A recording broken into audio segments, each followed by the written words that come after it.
Hey everybody, it's April, and today I want to talk about how plank is going to improve your handstand and really just about any activity that you have planned.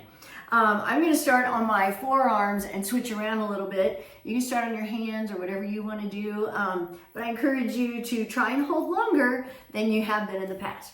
So if you're starting on forearms, wrap your hands around your biceps so you know you have your elbows the right distance apart. Forearms come out in front of you. You can interlace fingers if you like, even though some people claim that's not right. I don't really care.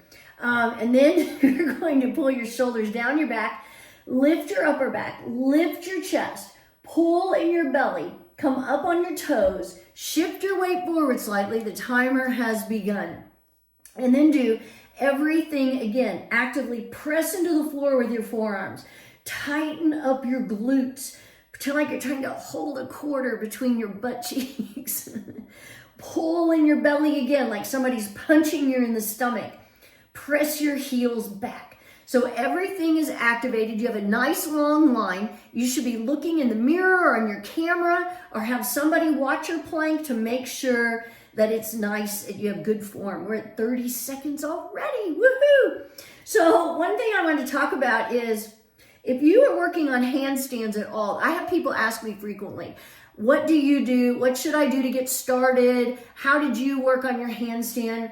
And I'll have to tell you that working on plank is one of the best things you can do for your handstand, because you're going to be working on all the parts of your body that you need to work on for a handstand.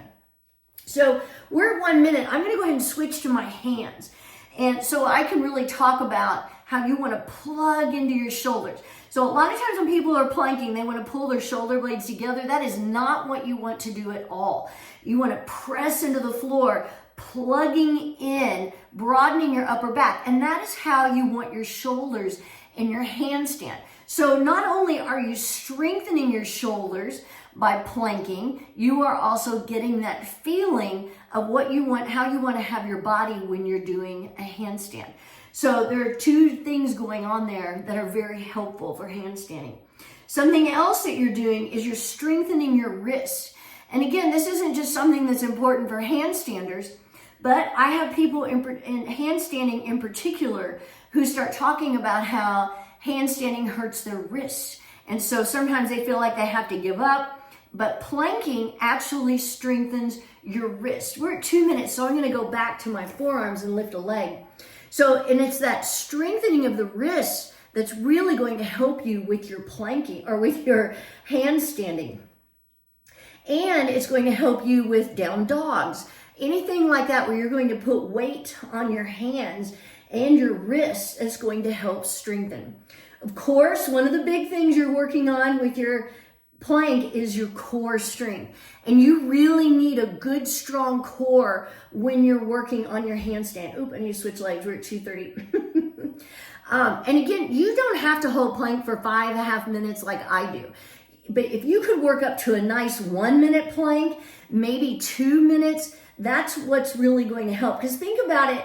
How are you going to hold a 1 minute handstand if you can't hold a 1 minute plank? I ask you, you need to do that.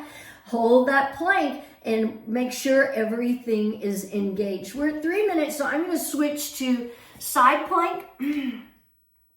And this is one of the good ones that's really going to help with that core and your obliques in particular.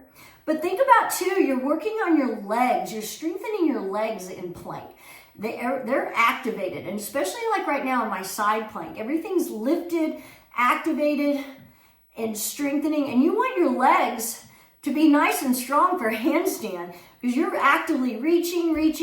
I'm going to switch sides because we're at 3:30. Pointing your toes, reaching your legs up toward the ceiling or sky or wherever you happen to be. And that's an important part of your handstand, is having your legs nice and strong and toned and working when you're doing it. So another thing you're working on is your endurance when you're planking. You know, you may start off, you may only be able to hold it for 10 seconds or so. We're at 4 minutes, and which is common for a lot of people.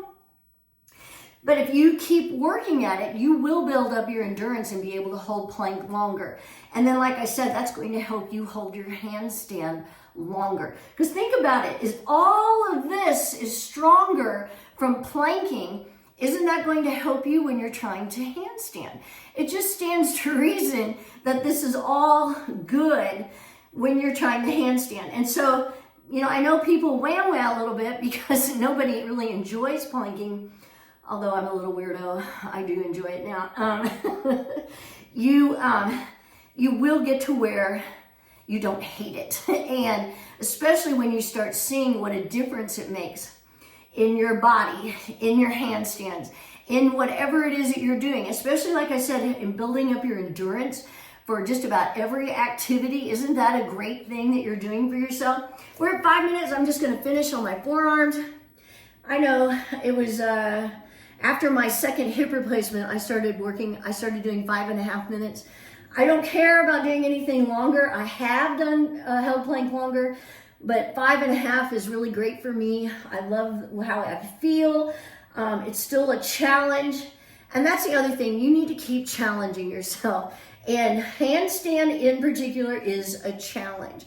So the more you can work on other challenges like planking, that's another way you're going to help with your challenge of handstanding someday. Message me if you have any questions. Have a great day.